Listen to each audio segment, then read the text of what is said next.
पहले कहा था कि ये केस कमजोर है क्योंकि हाकम सिंह को जिन्होंने पैदा किया वो हुक्मरान, वो बड़े उच्चाधिकारी, वो सफेदपोश नेता, उनके नाम एक्सपोज ना हो, तो इसलिए भी ये कहा गया होगा कि भैया कुछ दिनों की बात है, आप छूट जाएंगे, जमानतें भी हो जाएंगी और आप नाम मत लेना। एस राजू की गिरफ्तारी क्यों नहीं हुई, सख्ती से पूछताछ क्यों नहीं हुई? एस राजू ने जो आरोप लगाए थे कि सफेदपोश नेता ये जांच नहीं होने देना चाहते थे, उनका नाम उनको बताना चाहिए, नहीं तो इनको जबरदस्ती उनसे पूछना चाहिए वो कौन अधिकारी थे जिन तक उन्होंने सूचना पहुंचाई थी गड़बड़ की, उन अधिकारियों ने क्यों कार्रवाई नहीं की, इसकी जानकारी होनी। RBS रावत की गिरफ्तारी और एस राजू के खिलाफ कोई कार्रवाई नहीं, ये भी एक जांच का विषय होगा। और मैं कह देना चाहता हूं आपके माध्यम से, कुछ दिन में बच सकते हैं, लेकिन सरकार ये आती हैं और जाती हैं, और बंद केस दोबारा भी खोले जा सकते हैं। निश्चित ही अपराधी पकड़े जाएंगे और किसी को भी कोई राहत नहीं मिलेगी। मैं कहता हूं बीजेपी केवल पोलराइजेशन और वोट के लिए राजनीति करती है, उनका किसी राष्ट्र से, हमारी अर्थव्यवस्था से, देश की आंतरिक सुरक्षा, देश के सौहार्दपूर्ण वातावरण, इससे बीजेपी का कोई लेना देना नहीं है। ये केंद्र का सब्जेक्ट है और केंद्र से लागू होना है। आज वहाँ इलेक्शन से पहले क्यों कह रहे, केंद्र सरकार में बैठे हुए हैं, इतने लंबा समय हो गया, 8 साल से ज़्यादा समय हो गए, केंद्र से पास करवाएं, उसको लागू करें, कौन रोक सकता है? लेकिन जो चीज़ बदलनी हो तो बदल दे रहे हैं, लेकिन जो करना नहीं है, केवल चुनाव में लाभ लेना है, उसके लिए जिस राज्य में चुनाव वहाँ एक सगुफा छोड़ने का काम करते हैं। और कई बार मोदी जी सपने दिखा चुके हैं, 15 लाख के भी दिखाए, अच्छे दिन के भी दिखाए, महंगाई कम करने के भी दिखाए, और बेटी बचाओ बेटी पढ़ाओ के भी दिखाए।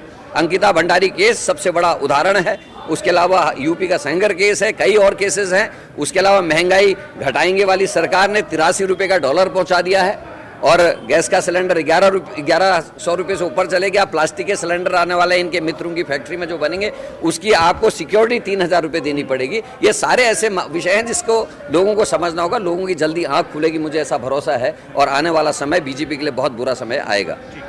निश्चित ही जो कानून अंग्रेजों के बनाए हुए भारत की तरक्की में बाधा है, पहले उनको हटाना चाहिए। सबसे पहले तो कैंट एक्ट, कैंटोनमेंट्स में लोग आज भी दोयम दर्जे का जीवन जीने के लिए मजबूर हैं, ऐसा लगता है वो आज भी आज़ाद नहीं हुए हैं, उसको बदलने की आवश्यकता है।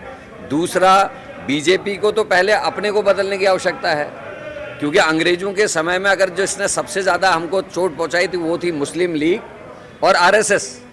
जिन लोगों ने अंग्रेजों का साथ दिया, तो वो पहले RSS को समाप्त करें, मुस्लिम लीग लगभग समाप्त हो चुकी है, तो इससे बड़ा तो कोई संकेत गुलामी का है ही नहीं। RSS को समाप्त कर दे तो सारे संकेत खत्म हो जाएंगे। देखिए, क्या गैरसैंण में पक्षधर है आप लोग? हम चाहते हैं गैरसैंण में सत्र हो। मैं तो इस बात का व्यक्तिगत, अगर करण मेहरा एज ए अध्यक्ष ना पूछे, करण मेहरा की हैसियत से पूछे, क्योंकि मैं आंदोलनकारी रहा हूँ, जेलों में रहा हूँ, मैं चाहता हूं कि गैरसैंण, क्योंकि पर्वतीय राज्य की जो अवधारणा थी वो इसीलिए थी कि पहाड़ के लोगों की पीड़ा को, उनके दुख दर्द को कोई नहीं समझता, तो हम चाहते हैं कि स्थायी राजधानी के रूप में वो स्थापित हो, और उसके लिए कांग्रेस ने स्टेप भी उठाए, वहाँ इतना बड़ा इंफ्रास्ट्रक्चर बना। लेकिन इस समय सत्र बुलाने के लिए मैं ये कहना चाहता हूँ, 6 साल सरकार हो गई, जहाँ कांग्रेस छोड़ के गई थी वहीं आज गैरसैंण है। जो वहाँ हमारे सुरक्षा कर्मी हैं, उनके लिए बर्फीले तूफान को झेलने के लिए कोई स्ट्रक्चर तैयार नहीं है, चतुर्थ श्रेणी कर्मचारियों के आवास अभी तक नहीं है, ड्राइवरों के रहने के लिए आवास नहीं है, जो वहाँ पुलिस कर्मी हैं उनके लिए सुविधाएं आज तक नहीं है,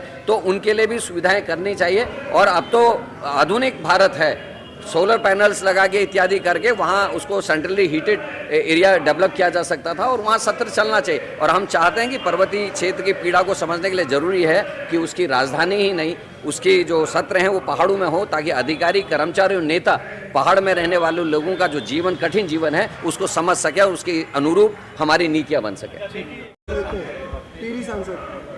ये उनका अंदरूनी मामला है, लेकिन उनका क्या कहना है मुझे पता नहीं। लेकिन जब मैं टिहरी इत्यादि के दौरे पे गया था, श्रद्धेय सुमन जी के आवास पे भी मैं गया था, तो लोगों का ये कहना था कि साहब राज परिवार है, आता जाता तो है नहीं, जीतते कैसे हमें पता नहीं है, और पहले के जो टैक्सेस और वो लगे थे जिसका विरोध आदरणीय श्रद्धेय सुमन साहब ने किया था, उसके बावजूद वो जीतती हैं, लोगों के बीच में नहीं जाती। ये शिकायत तो पब्लिक की है।